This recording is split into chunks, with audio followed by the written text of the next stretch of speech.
Between the largest force reduction in its history and major workforce realignments, the Social Security Agency has been struggling to deliver basic services.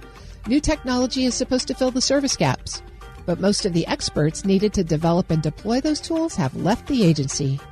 Here with more details on the impacts of these staffing reductions is the Director of Social Security and Disability Policy at the Center on Budget and Policy Priorities, Kathleen Romig. Ms. Romig, thank you so much for joining me. Thank you for having me. The Social Security Administration was an early DOGE target, and with allegations of rampant waste, fraud, and abuse, DOGE tried to force a massive restructure and a workforce reduction.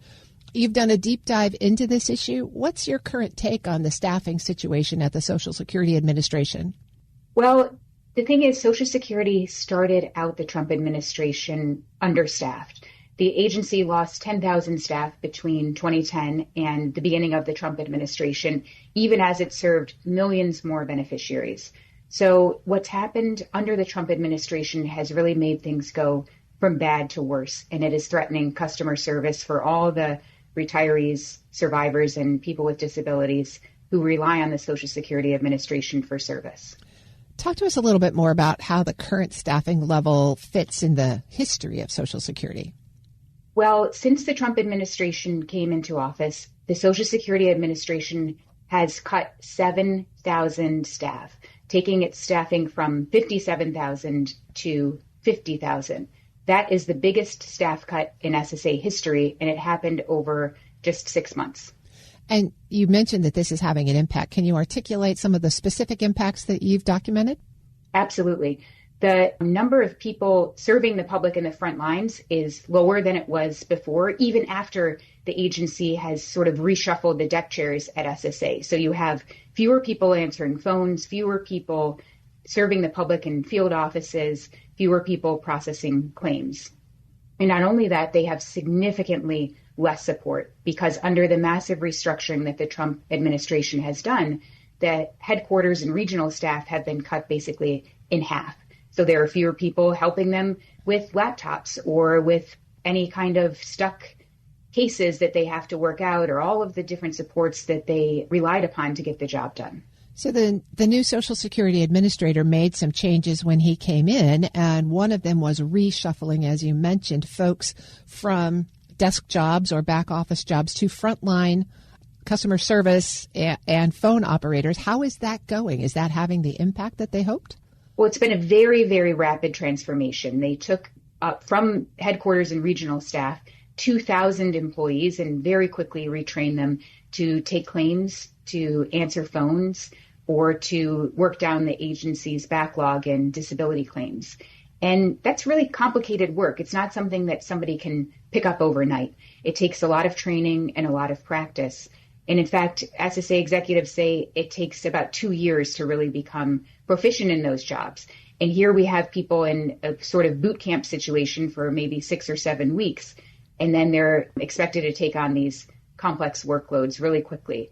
And so, as you can imagine, they're just not going to be as productive or as accurate as the experienced people that the agency has actually paid to leave through various incentive programs like, voluntary separation or the deferred resignation program or the fork. So the folks that got reassigned into these frontline facing positions, does that mean that the jobs they were doing before are going unfilled? Correct. And so there is much, much less support. And one example of that is that SSA had a regional office structure where there were people in those regional offices who would help with a technology problem or a technical question, or when things got behind would fill in the gaps. And that structure has just been decimated almost overnight. More than 80% of the staff is gone now. And that help that those people provided to the frontline staff at SSA has just disappeared. So SSA used to be pretty good about publishing its customer service metrics. What are those telling us about the impacts, at least in the last 5 months? Yeah, well, the used to be is really the key term here. SSA was extremely transparent with its service metrics, even as recently as a few months ago, would show things like, for example, real-time waits on the agency's 800 number So if a beneficiary or an applicant had a question, they could go online and say, oh, it's going to be 2 hours until I can speak to an agent. Maybe I don't have time to do that this afternoon and I'll have to try again tomorrow, for example. Now that's disappeared from the website. Likewise, there were tracking metrics on all kinds of different performance metrics. So how long is the hold time on the phone, or how long does it take to get an appointment, or how long is a disability case going to wait in the queue? And almost all of those metrics have been taken off the website or substantially degraded so that we really cannot see month to month changes, whether things are getting better or worse at SSA. I'm speaking with Kathleen Romig. She's the Director of Social Security and Disability Policy at the Center on Budget and Policy Priorities. So, Kathleen, tell us more about what that means for people who need services from Social Security.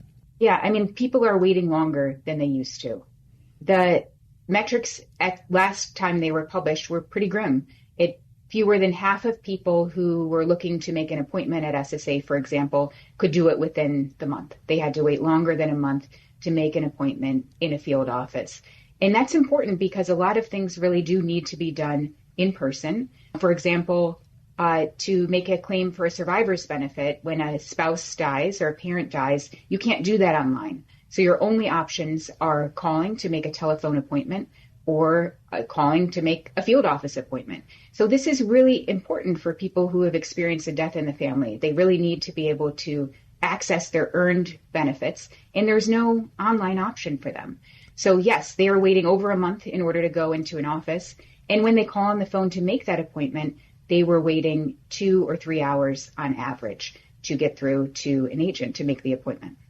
So one of the things we've seen from the Trump administration across many of the agencies that it wants to transform is an assertion that technology is going to solve the people problem. What's your assessment of that when it comes to the services that the Social Security Administration provides? I think technology should be part of the answer. Absolutely. And I think the agency has made a lot of technical improvements over the years. For example, getting the retirement and disability, Social Security disability applications online. But like I said, not everything is online yet. The survivor's application is not online. The supplemental security income, that's sort of the SSA's low income program for older folks and people with disabilities, that application is not online. There's a lot that still needs to be online. And SSA serves a population of older and disabled people, many of whom really struggle to access online services. Technology is never going to be the entire solution.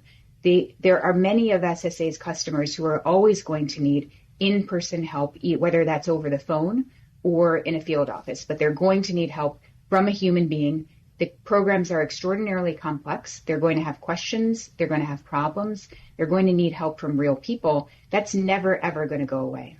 Well, given the restructuring that you talked about and the move of back office folks to frontline serving positions, who's going to develop this new technology and deploy it? That's a great question, because the people who know the program best, the people who know the customers that SSA serves, many of them have left the agency. In fact, nearly half of the agency's senior executives have departed SSA just over the last 6 months. So those are the experienced hands who have been working on technological modernization over the years and who really know the systems. And they're not easy systems to master, both on the policy side as well as on the technological side. There are sort of layers and layers of different technology there.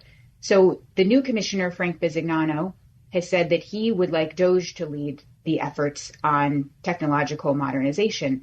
And of course, that gives a lot of people pause. He's bringing in people who know very little about how the government works, very little about how Social Security works. They're often very, very young, and they're not well acquainted with the population that SSA serves, primarily seniors and people with disabilities.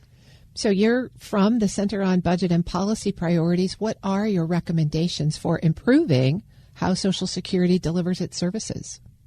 I think you always have to start with the customer. And the customer in this case is older folks and people with disabilities, often people who have cognitive challenges or memory challenges, often people who don't have access to technology or facility to use new technology. And so you have to start with them. You have to think